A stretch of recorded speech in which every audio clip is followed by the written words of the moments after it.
following podcast is a Jill Devine Media production. Christianity has become known for judgy people, strange words, ancient stories, confusing rules, and a members-only mindset. This is why I stayed away from the church for so long, but it's not supposed to be that way. I'm Jill Devine, a former radio personality with 3 tattoos, a love for a good tequila, and who's never read the entire Bible. Yet here I am hosting a podcast about faith.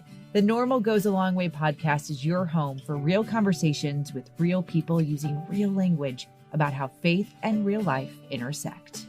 Welcome to the conversation. We are continuing the conversation about the faith of the next generation, specifically the high school students. I'm your host, Jill Devine, and we've heard from the ladies, but today it's time to hear from the guys. Now, one of this week's guests is pretty familiar to the podcast, Justin Shiroma. He joined us on episode 7, What is My Role as a Christian? And then also going deeper with Justin Shiroma, bonus episode 7B. Take a listen to those to get a little bit more of a background of Justin. But he is a teacher, and he is here with one of his high school students, along with another high school student from a different high school. Ryan will tell you all about it in this week's episode. Well, hey, friends, I'm here with the boys episode today. I've been really excited for this one, but we've got a few different voices here. We've got Trevor, we've got Gus, and these are 2 of our students that go to our church, and they're involved in our student ministry. And we've got Justin Shiroma back on the podcast. He's actually Trevor's teacher at his school. I'm just going to say we are going to do our best to not make this a peanut gallery episode. I apologize for moments like that might pop up, but the boys are here, and let's get this thing started with you 2 guys. Gus, Trevor, introduce yourselves, tell us where you go to school, and use a word to describe the other person. All right, so I'm Gus. I go to Lutheran High School, St. Charles, and I do a lot of stuff. I'm in a lot of clubs, and I'm doing golf, and I am a Lutheran. And one word that I would use to describe my friend Trevor over here is lovely. I am Trevor. I am a just graduated senior from Timberland High School, which is about like half an hour outside of St. Louis-ish. Honestly, Gus is one of the funniest people I know, so that's the first thing that probably comes to mind for me. I would agree with that. Justin, what word would you use to describe Trevor? The one word that constantly comes to mind when I think of Trevor is leader, really. Mm-hmm. I would use that word too. Trevor and Gus have both been leaders in our high school ministry at our church, and that's one of the big reasons I invited them to be on here today. But when I think about that word leader, I don't just think about what you do in our church. I specifically think, Trevor, you were instrumental in starting an FCA at your school. FCA is it's short for Fellowship of Christian Athletes. I remember when you kind of started on this journey to take your faith into your school. Tell us a little bit about where that came from, because freshman Trevor, I don't know if he would have done that, but junior and senior Trevor definitely did it. Well, the thing about freshman Trevor's, he didn't have to start it because there was already an FCA chapter at Timberland. Okay. And then at this point, I think I can probably, like, the leadership, it was mostly seniors at the time. So obviously at the end of that year, once all of the seniors were graduated, the FCA chapter kind of fizzled out. Yeah. Like, it didn't really exist. I think we still had a group chat. I remember I emailed the teacher sponsor asking if we were going to still be doing stuff, and we really didn't have anything. So we didn't. It was just for sophomore year, it didn't exist, and for junior year, it technically didn't exist, because junior year is when the story that Shiroma told on his episode happened. So from my point of view, this was just like a normal church day. Like, it was normal. Everything was typical. It was a standard Sunday for my family and I. And like, I didn't really think anything was going to happen. I was just going to church. Pretty standard stuff for us. And I don't even, honestly, like, I was so out of it that day. I don't even remember what the sermon was about. But at some point, the pastor at our church brought up Shiroma. And I was like, okay, I know this guy. He teaches at my school. He's pretty cool. He was one of my teachers freshman year, even though he didn't remember me until like until he found a secret video. Oh Trevor gosh. singing the fight song. Oh, we are never. If you found that, I was looking for it. I'm so glad you didn't that find is going to it. be shared with me at the end of this episode, please. It better not be. It was just I was just there and like it was. He brought him up and I was like, "Oh, that's cool. That's cool." And like it was stuff I'd known. I knew you had gotten baptized at Messiah, probably only a few months earlier at that point. Yep, October. October, yeah. Then our pastor says, and I'm gonna say it as close as I can say as to how he said it. And Justin is gonna be starting an FCA chapter at Timberland, and immediately like. I'm sitting up straight. I'm paying attention. I know exactly what's going on now. Like, I perked up. And my family could see it, too. Like, I was immediately alert. Like, I looked over at my parents were, like, all on my left. I just looked over at both of them, like, what just happened? And so for, like, the entire rest of the service, which was probably, like, 15 minutes at that point, I'm just, like, thinking, what's going on? What's going on? What's going on? What's going to happen? What's going to happen? Can I do this? Can I do this? And then, as it just so happened, you were at that service. So I remember you... I remember this part well. I remember you were walking out. I was like, I shouldn't go talk to him. And then I was just like, okay, we're going to go do it. So I basically ran out of the church and caught you. And I went to shake your hand. And I remember that specifically because at the time, I think you were still in double cast, if not at least one. I had my arm up in a sling because I tore both bicep tendons. Oh. So I was like, do I shake his hand? Do I not? Am I going to hurt him? And you were also holding one of your kids at the time. Another like pointless detail, but like this is just why I remember it. And I was like, I basically said, hi, I'm Trevor. I don't know if you remember me. I go to Timberland. I've run track before because I knew you were a track coach for a while. I was just like, and I just said, whatever you need to help get this thing running, I'm all in. Yeah, and that's where the story picked up for me was he ran out that same day, whatever you need, and that was what stuck with me, and that's what makes me use that word leader for him is he leads from the front, whatever you need, and he does it. He doesn't ask much from other people, and he's going to take it on the majority of things, and that was the first statement he made that I knew that he was going to be our guy, the guy. Yeah. And the other part of leadership is service. And Trevor, you always show up to serve. You're not like, okay, I'm a leader. I can just let other people do the work. You lead, but you also put in the man hours. I mean, you recreate our space for our high school ministry. I mean, you do a lot of stuff. But what interested me about that story for you is you didn't feel cool, calm, and collected going to Mr. Shiroma. Or Shiroma, as you call him. Oh, I was terrified. You were terrified, and yet you still responded. And I think that's a very interesting lesson on leadership there. Some people wait to be completely confident before they step forward into something. And a lot of times you just have to commit. If you're ever going to do it, the commitment comes before the confidence.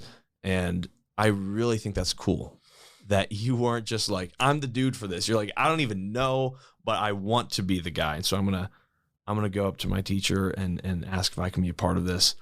Anyways, that's my favorite part of that story. Well, like the thing for that is like, especially for me, like that was for me, like that's one of the major like spiritual awakening moments in my life. Like if there is one time in my life where I have heard the voice of God talking to me, that was it. Yeah. Moment, like where it was just like, this is what you got, like that calling. Yeah. Like that is the one point in my life that I could point to and say, right there. Those are the moments I love, dude. And I've had a few, and one of them came sophomore year of high school. One of them came in college. One of them came just after college. But it's the moment that God comes to you and you know that it's his voice speaking to you and calling you into something.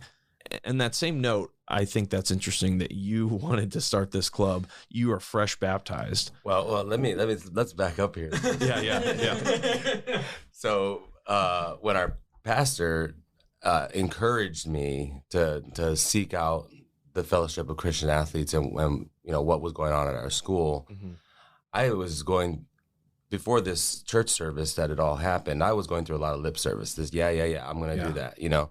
And even still, I was unsure if I was actually going to follow through until the entire congregation knew about it.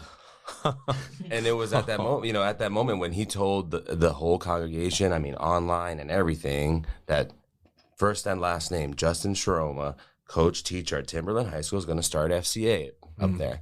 I'm like, well, I guess I have to do it now. I don't know what I'm doing. I fully believe he did that on purpose. And then on the same day, you know, you want to talk about God, you know, putting people in places and speaking to us in the very moment that we need him. This guy that has experience with FCA runs out with all of the enthusiasm of the world, wanting to help. And I'm like, awesome. I'm not alone, for sure. That is the fact that you both go to the same school and you both go to our church and you both had a heart for this. And there was some trepidation or some uncertainty at first, almost until that literal day. That's really cool. And so for you now, you've been doing it, what, for a year? Year and a half? Yeah. Give us a review. How do you feel about it? You're passing it on to the next group of leaders now, Trevor, that you've graduated, but I was going to say, I might be good for how, like, I don't know how many people actually applied for leadership because you have those papers. None of them were given to me. So I don't know for sure how we're looking next year. So for next year, I'm going to let you take that one, but I can definitely take the retrospective part. Let's talk about this year. So this year, it was a little bit of I feel like it was a little bit of a rough start. Like, we were kind of like thrown into, like, not thrown into this, but like we pushed ourselves into this. Like, it was the most leap of faith I have ever leap of faithed. Yeah. And so we are like flying by the seat of our pants here. We don't know what we're doing for a good amount of time. Me, and our vice president did a leadership training at was that a college, wasn't it? MICDS. MICDS, so it's kind of more in the city. And that helped us a lot, like, to know like what meetings look like and how to kind of run them.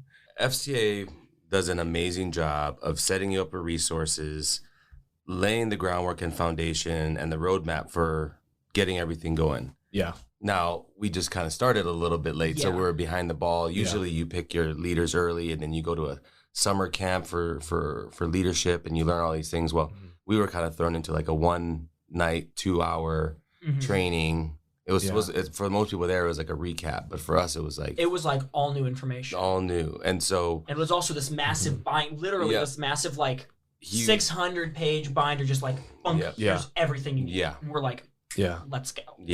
And so as much of everything is paved for us with FCA, we were behind the ball and playing catch up. And so that's where I think, you know, a lot of our learning process came through as we had meetings. But I think we had some others that were excited and enthused to get it going. And then we just started meetings. And did we know what we were doing? No.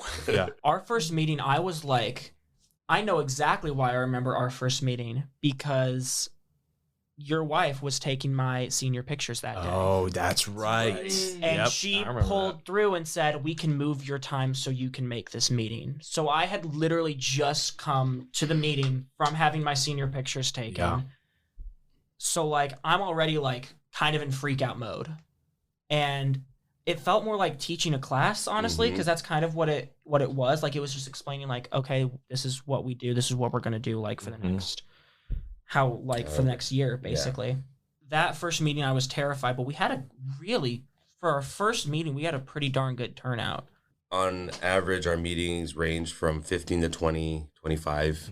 Numbers do matter because numbers represent people that are connected in community to Jesus. And so they're not everything. They're not what you should define yourself by, but when you say 15 to 20 people, I mean, that's 15, 20 people that wouldn't have been connected to that if you weren't there. And so it's a challenge, you know, someone in ministry to not define yourself by the numbers, but I also want to challenge myself to reach more because more kids means more souls that are getting connected to Jesus. And so that's really cool that you're reaching that many people. And I like FCA. I was a president Is that what they call it?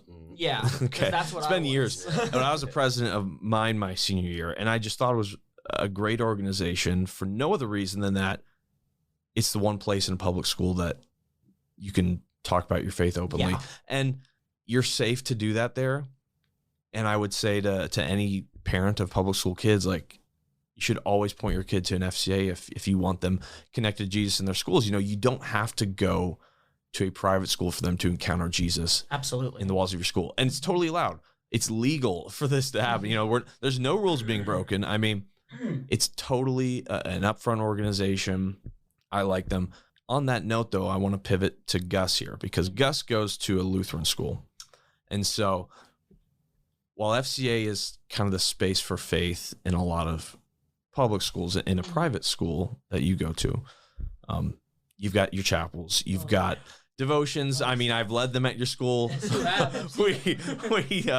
We talked to some of the girls in our last episode about their experiences with that. But what is the faith life like at Lutheran High? I mean, those are the things you do, right? Your small groups, your chapels, your devotions. I mean, what are your thoughts on it there? And is it, talk about that for a minute. So some parts of it I see as like really intense, like Lutheran, like studying and learning and stuff like that through like chapels and devotions. Yeah. But in other parts, like small groups, it's more like relaxed and laid back. Yeah. And it's like more like a light devotion at the beginning instead of like digging into the Bible for the devotions on Monday and Friday or whatever it is. And also I find it extremely interesting because I grew up in Lutheran private schools, I think, all my life, besides preschool. But through like Messiah Lutheran School and Lutheran High School, it was always required to take a religion class. And it's interesting, like meeting when I got into high school, it was a bigger pool of people, like a lot more. Yeah. And when I got in there's people from like public schools, other private schools, and they're just like, you guys have to take a religion class, like no matter what, otherwise you have to leave. And I'm like, yeah, because it's like a huge part of what they do and why they're there. How do they receive that? Those kids that are new to it, how do they receive being put into a religion class? You grew up with it, so it's just par for the course. Yeah, second nature for you. For those newer kids, how do they respond to those classes? For the newer kids, I only know one who was in a public school and didn't believe in God and didn't he doesn't understand or I don't want to say care because he does care, but he wants to learn. And I see him all the time in classes. He's looking up historical things and stuff of that nature of how the Bible could fit into history and stuff like that and how to prove the existence. And I like how he really tries to understand. And I try to help him with that. But I'm not sure because he's not there yet. Yeah. Honestly. But I think being in this environment really helps him. It makes people like that start to think about the question of okay, how can this fit into my life? Yeah. And at least it gets the conversation going. Yeah. Because people, I feel atheists and stuff in private schools, or no, public schools, sorry, are they don't have any exposure to it. So they don't know if it's something that they might want to do or look into. Yeah. And so that I was thinking that was interesting because he goes there, he gets exposed to it because he goes to your school. Yeah. Justin and Trevor, he made that comment about you just wouldn't be exposed to it in public school. I mean, is that pretty accurate? I can speak from my experience, but I went to high school years ago. Well, the thing is when they for me at least, whenever it's covered in a public school setting, it's been, and I was also Gus and I went to the same private middle school growing up, elementary, middle school growing up. So public school, it's much more, these are Christians, these are what we believe. It's very historical. Yeah. It's taken more of in a historical context or in a we're learning about this, not to encourage the faith, but to encourage that you at least understand, it's for the better understanding of something else. It's not for understanding the faith, it's for understanding history or understanding literature or something else. It's the skeleton of it. It's not it's the bare bones. Yes. Yeah. Just facts. Just a class. Yeah. Yeah. Okay. At least from my experience. I don't know if you have anything else to add about that. Just I guess as a teacher, coach, I mean, it's just not a conversation that I'm able to bring up. Yeah. And so people's belief systems go unknown for me until the opportunity arises, like a platform like FCA. Yeah. But an FCA is really student driven, and so that's we do lean on students like Trevor and the rest of our huddle to reach out and have those open conversations and ask those questions that I can't ask. Yeah. And so talk about atheists or whatever people believe in. They kind of, for me, from my perspective, they usually aren't unearthed to me. Yeah. I was gonna say, if I can also add something to that, it's also not always necessarily people who have never been exposed to it. It might be people who were exposed to it at some point and had a bad experience with someone in a church or had a bad experience with their family or something like that. Yeah. And that like pushed them out of the church. Like I know, I know quite a few people actually who like they went to church a lot and then a relative died or their parents got divorced and they just stopped having that option. So not being able to go to church caused them to drop out of the faith. They just didn't want to believe it anymore. Another thing that I've seen, some of the kids in my classes, they go away from the faith not because of like some tragic something happens, or it's just like a change in their life. Like they get a girlfriend or a boyfriend who doesn't believe in that stuff at all, and like that like kind of draws them away. You see them like caring about it less and less to fit in with him or her. Now the same can happen in the opposite direction, but it tends to be What do you think people like that need so that they don't walk away then, or they don't get disconnected? Something that I see that's helpful is like there's devotions and chapels and stuff all the time at my school, but something that could help with that is if they were, I know that this is impossible to tell, but like you have to like read their minds and like say something, give a lesson, give something that specifically relates to their situation. Mm-hmm. I feel like that's the only thing that helps them, because there's many lessons in devotions that vaguely mention a couple of other things, but they don't really like get into it and why that's important. Yeah. And maybe to get even more specific, someone personally coming to them being like, what's going on? Like a personal check-in. But I like what you're saying there. Like they need to learn how God relates to them in that particular specific place, not just a general lesson on God, but a very specific, how does God relate to my parents' divorce or something? Trevor, you looked like you had something you wanted to say. I had a couple, like, that's my thing, kind of along the vein of what Gus said. Like, a lot of times, like, especially my experience with private school religion classes, is it doesn't feel like you're actually going in there to learn about God. It feels like you're going in there to get a grade. And I don't think that teaching people about the faith should be like for them to get a grade on something. I think they should want to be there. It should be something that they choose. It shouldn't be something that's forced down their throat, because that's also something that I think can a lot of times push people away, especially in my experience. Having seen quite a few people have similar things. Sorry. It's okay. I think of it as like, from my experience with like religion teachers and religion classes, it's like a 50-50. Some teachers really like focus on like the grade and like the test taking and this historical thing and this historical thing happened because God did this and that person did this or whatever. And the other half of the teachers, I've experienced both in all my classes. They like care more about like the connections rather than the factual like things, and less, your grade depends on it less. Yeah. And I was going to say, if I could, like, that's nothing too much to be said against like private school, because private school I think is, especially in this day and age, very beneficial, but there are just different people who will connect to the faith and connect to the Bible and connect to the Word of God in different ways. And I feel like certain ways, especially from what I've seen, at least in private school, like you said, there are different people who teach different ways. It just comes down to like finding out, especially for the student, like finding out how you connect to it best and then seeking out those ways. Well, I go back to that story, Gus, you were sharing about that classmate of yours that was exposed to to scripture and to teachings about Jesus because he goes to your school. And so, I'm pro both for different reasons. And, I look at the private school example and I think, well, there's a structured delivery of Bible knowledge, and you can either do that great or you can do it terribly, and it sounds like what you're saying is like the teachers that have a passion behind how it connects to you as a person and not just the grade you're going to get, that's what makes the difference. And I'd say that's true of you would face a similar struggle in a Sunday school classroom, in a church, is your heart in it, or are you just there to just speak and say, check your box and walk away?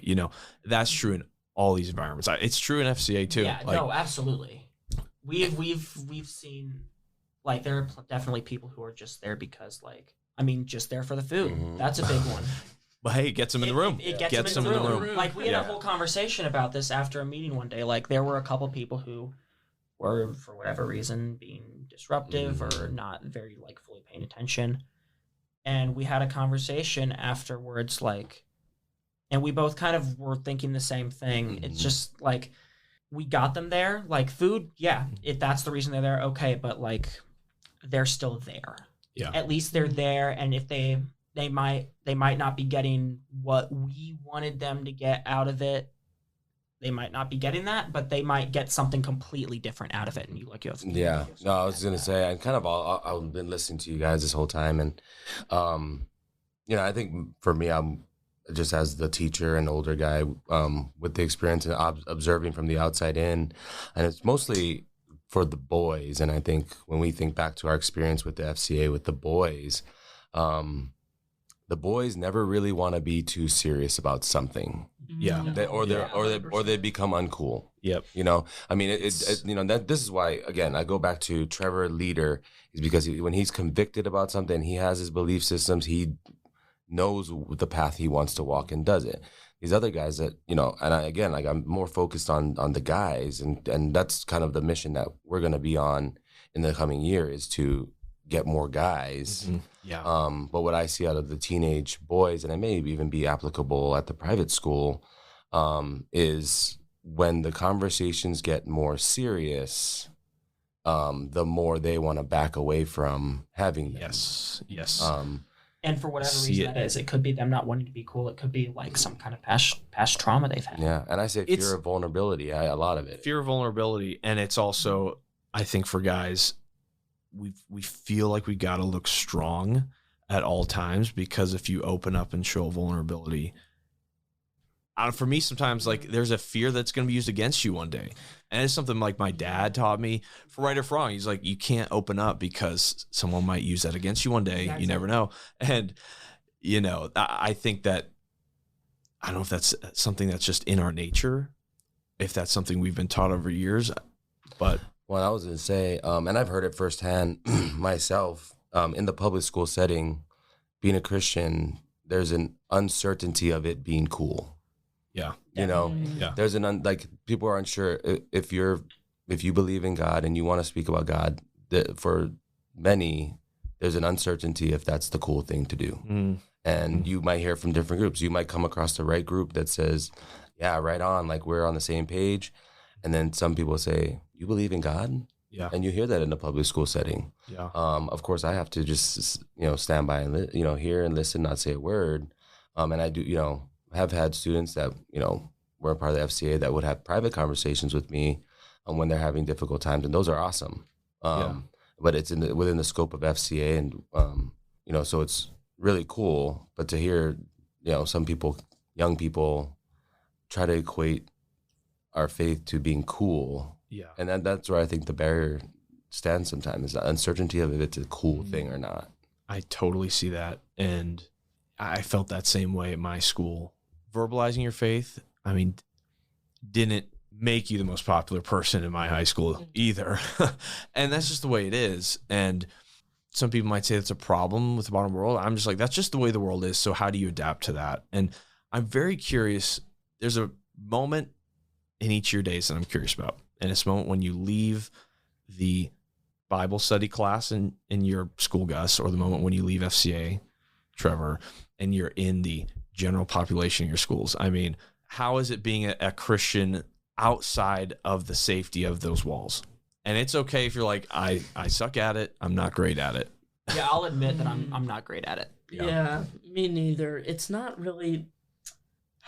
People don't like to talk about it outside of the classes because it feels like if you have something to say about it, you could say it in there. And again, also it's also especially not guys. Yeah. Don't bring my class out into the hallway. Yes, exactly. Yeah. What's it like for you, Trevor? Kind of similar. I'm definitely not very good about being super open about my faith at school, which is something that I've been pretty heavily like self-convicted about for a while. And my thing is like I feel like I can never like I don't want to be that person who just goes out and yells, "Hey, I'm a Christian, you should be one too, otherwise I don't like you." I can't say I don't want, that's not who I want to be. It's not the right The way good- to go I don't about want to be like, I'm here to get you here. I just want to be like, I'm here. If you want to be here, great. God will bring you here if that's like what his plan is for you. The good news is you're sitting with a guy who tried the aggressive stuff and it did not work. So there's your affirmation that the aggressive policy of whatever it was you just said about yelling your faith at people doesn't actually work that well. So like being like I'm pretty open about it. Like I'll never hide the fact that I'm a Christian. Like I think most people don't ever really hide it. They just don't show it as much. And I'll be open and say like I'm not very great at that, honestly. Yeah. I honestly think that the best approach is something that you explained to me in Houston during our trip to do that. Okay. And you had this friend who you brought to the faith in college. And your method of that is what I really try to do. It's just don't force it onto people. Just be around them and show how it shows in your lives.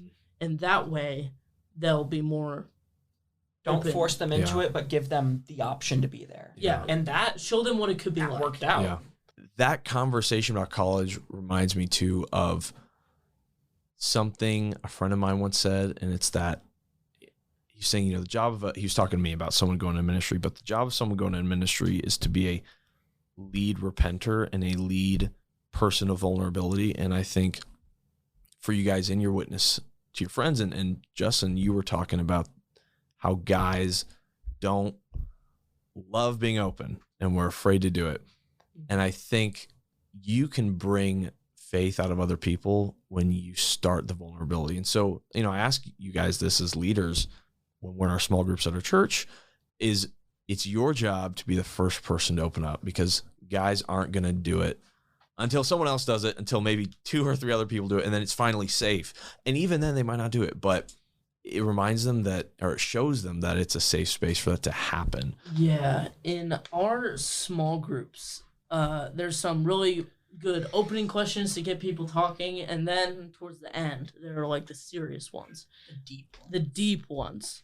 And I noticed that towards the deep ones, a lot of people get really quiet they really don't want to open up.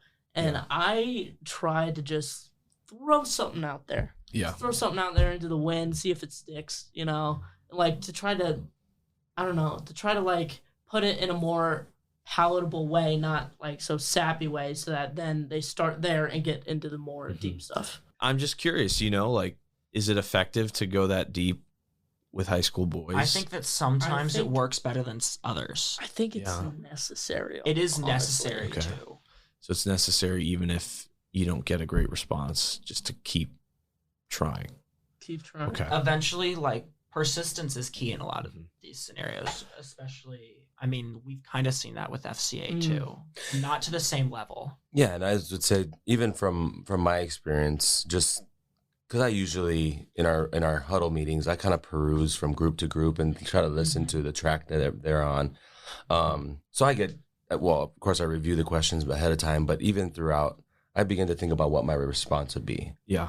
Even though I might not share it, I still am thinking about what my response might be. And I like to believe that so are these guys that are not sharing that maybe they leave and walk away and say, what would I say there? Like they might be walking through that on their own time. Like if they're not comfortable sharing, but they are comfortable like processing it and thinking about it on their own time. Like that's also something that I think especially a lot of guys do. Yeah. And we've had like an example from our huddle group of growth. You know, we had a kid come in the beginning and, you know, he came to one of our leadership meetings and from that moment was like, I don't want to be a leader. I just kind of want to hang out and listen to people talk. Fast forward back toward the ending of the year, he's asking myself and our co-sponsor, how do I read the Bible? Where do I start?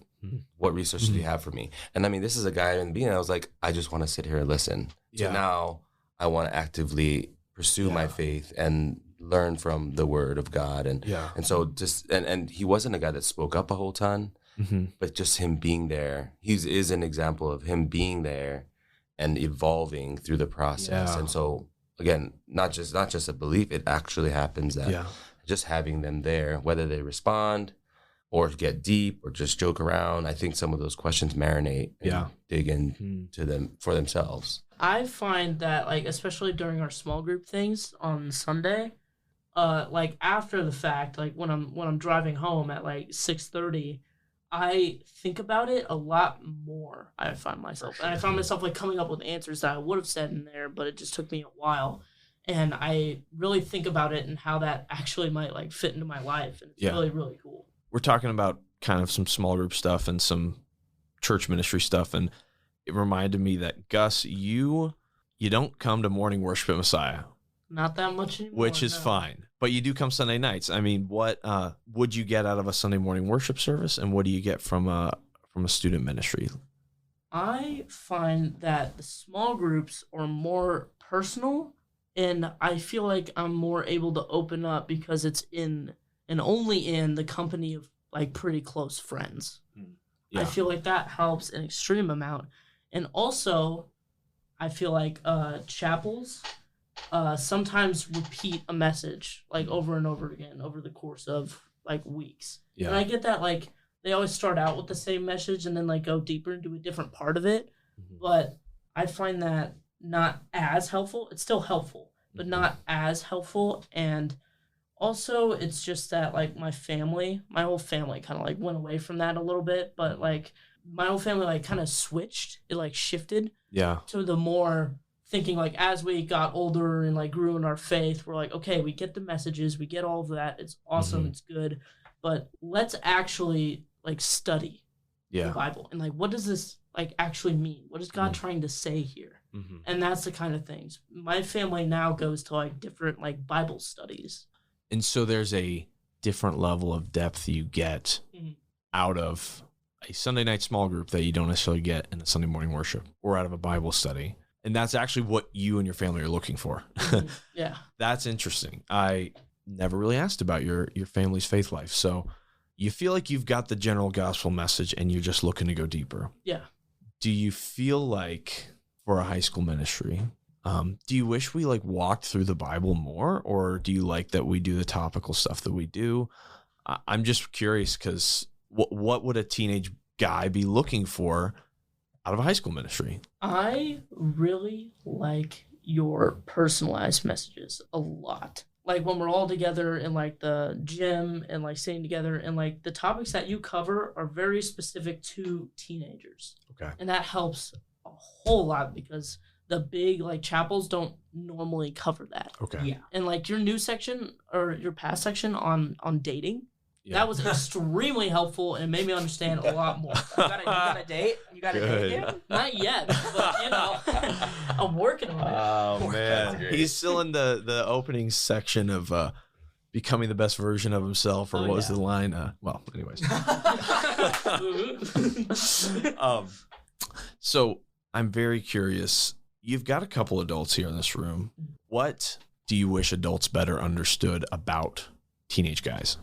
The vast majority of guys are not going to be quick to open up about what's going on in their life. And I think I'm the same way. Like with almost every major like thing I've gone through, I've gone to someone more directly first. Like a lot of the time the best way, and at least from what I've seen, the best way is to not force them to be open right away. Yeah. It's the waiting game. It's like getting to know them like over a period of time, gaining their trust, and eventually they're probably going to start coming to you. I mean, how long did it take me to start coming to you with my stuff? It took me a few years. How long I know you before then?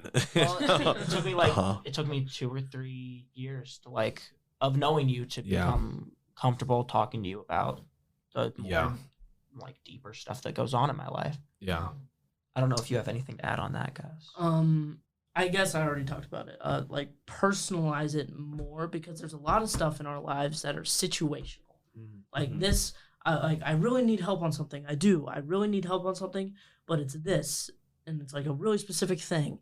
And like, if only like you would talk about this more or go into this deeper, because like I've been in chapels where it was like it lightly touched on the topic. I'm like, okay, yeah, I really need help with that. Like, are you gonna go deeper? And then they like switch to another part of it. Yeah. So don't get to where you want them to go. And I think I like what both of you had to say. And Can I add something to that real quick? Yeah, sure.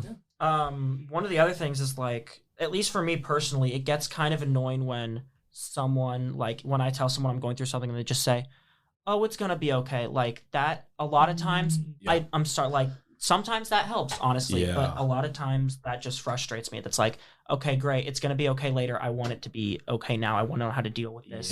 It's now, not in a year from now, not a couple months from now, not even a day from now. I want to know, like, how can I try to struggle, and how can I deal with this, like, process this now? It's not just that, but it's like it's okay, like you're gonna be fine. Like we've heard that like so many times, and we're guilty of it ourselves. I'm sure. 100%.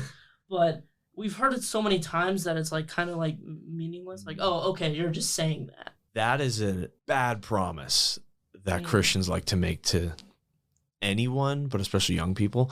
I don't know if I've ever told you it's gonna get better, and I never try to make that promise. Like I try to avoid it too. I made it because I've made it multiple. First off, I don't know what your definition of better is. Right. And so I don't know that, and I don't know when, and I don't know how.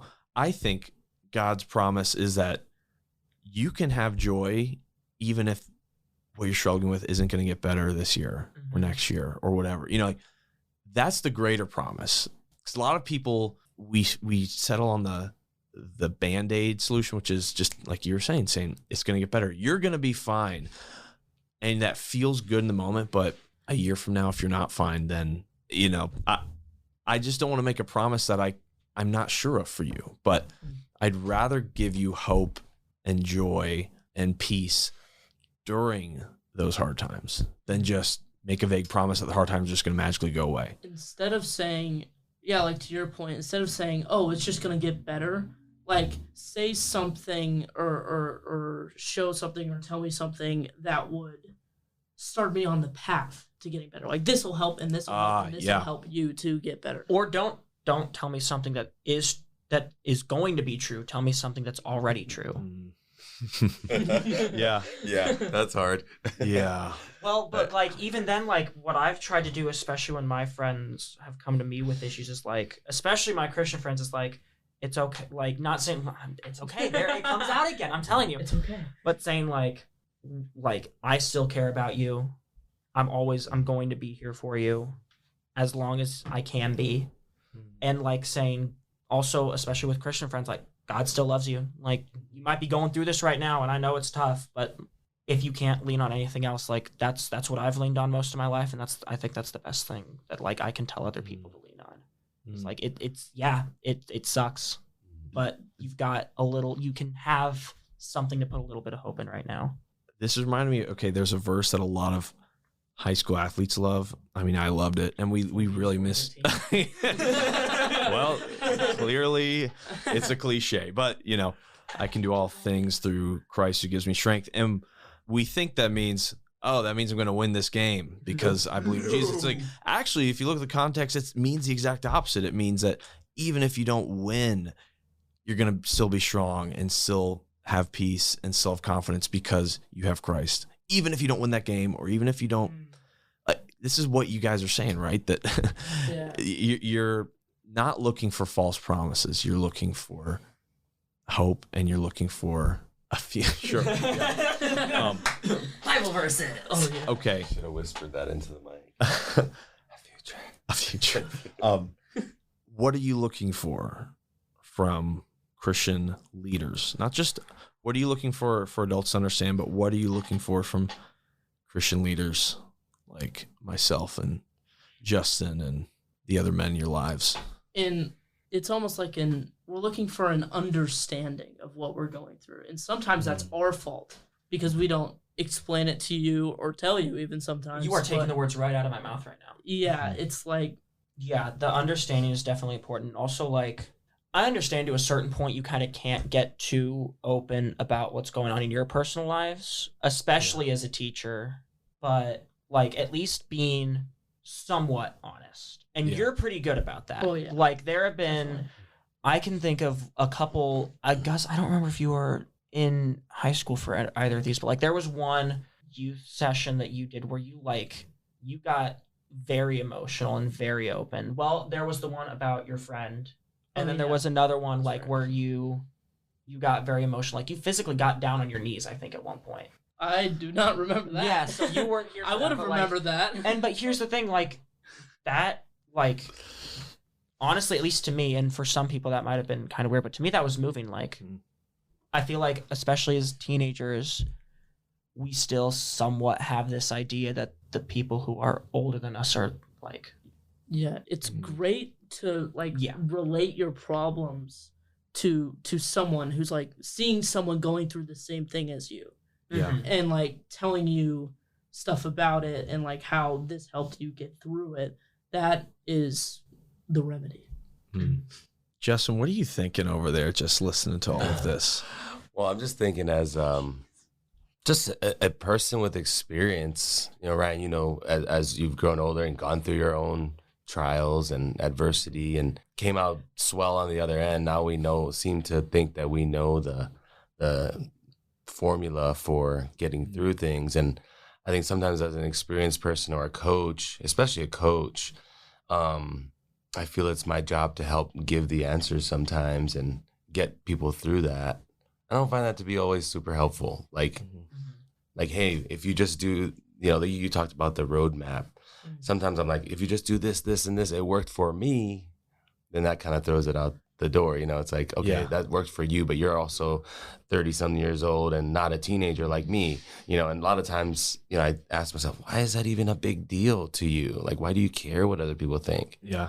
But you do, and that's something that as an experienced person, I'm like, it's like I almost forgot, like, when I grew up, I forgot being a kid and a teenager. And so I think as an adult, it becomes challenging because I have been through some of these things, but I don't always take into consideration that it's different. I think it's helpful to share that pathway, but I also want you to discover your own path, because if you just take what worked for us and tried to copy and paste that in your life, it might not work. And I think for a guy, I'm like, I want a guide. I don't want someone holding my hand and pushing me. I want like a roadmap. I want a guy, but I kind of want to take the journey myself too. This has been really good, and you've helped me, guys, remember what it's like to be a teenage guy, which sometimes I forget. Wait, what's it like to be a teenage guy? The part that is sticking out in my mind is how you guys talked about waiting and being patient for you guys to come to us.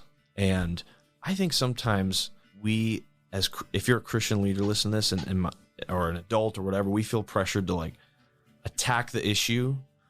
Like, I've been pressured before, like, you need to confront this topic in this way to your people. And I'm like, I don't know if that's effective. I would rather communicate in a way and be present in a way that you can come to me with that than try to force you to like confess. I mean, my joke before you came on here is like, you're going to come on the podcast and confess all your sins and struggles with me. Well, some people think that's actually good philosophy and strategy. I'm like, no. I'm down. You want me to? Sometimes I want to be curious and know what's going on in your lives, but I also would rather you come to me when you're ready sometimes. I think that's more effective than just trying to force things out of you. And I was going to say one thing I hear from you guys, that it's essential for us guys with experience, older guys, to be vulnerable and show some side of humanity that does relate to teenagers. Well, let's close out this episode. Thank you guys for your insights and your help and just being you. And Gus, you know, I always see the funny side of Gus, but I really got to see the deep side of Gus here. Yeah. And if there's another lesson here, it's that adults, we should never pigeonhole a kid. That you've got multiple sides to both of you. Your deep sides, your funny sides, your inquisitive sides. And maybe our job as leaders is to discover those things in you and not just label you as that's the good kid, that's the bad kid, that's the Christian kid, that's the whatever kid. It's like, no, you've got layers to you guys. So thank you for showing me that today. Well, thank you so much for having us. This was really fun. Absolutely. And as we wrap up this series of the faith of the next generation and how important it is, I would like to point you back to normalgoesalongway.com. In addition, our social media outlets at Normal Goes a Long Way, because we have tons of resources for you. If you even want to email me, you can, hello@jilldevine.com. I would love to equip you with different resources or connect you directly to Hannah or Ryan or Justin. It is so important that we make sure the next generation knows about Jesus, knows about the love that he has for them. And so please, if you are feeling it in your heart, you feel like you need a little bit more, don't hesitate to contact me. I'd also like to invite you to subscribe, rate, and review the podcast. By doing so, this podcast gets a little bit more noticed, and it also allows you to get notifications when a new episode is going to launch. So I would appreciate that as well. Thanks for listening to this week's episode of Normal Goes a Long Way.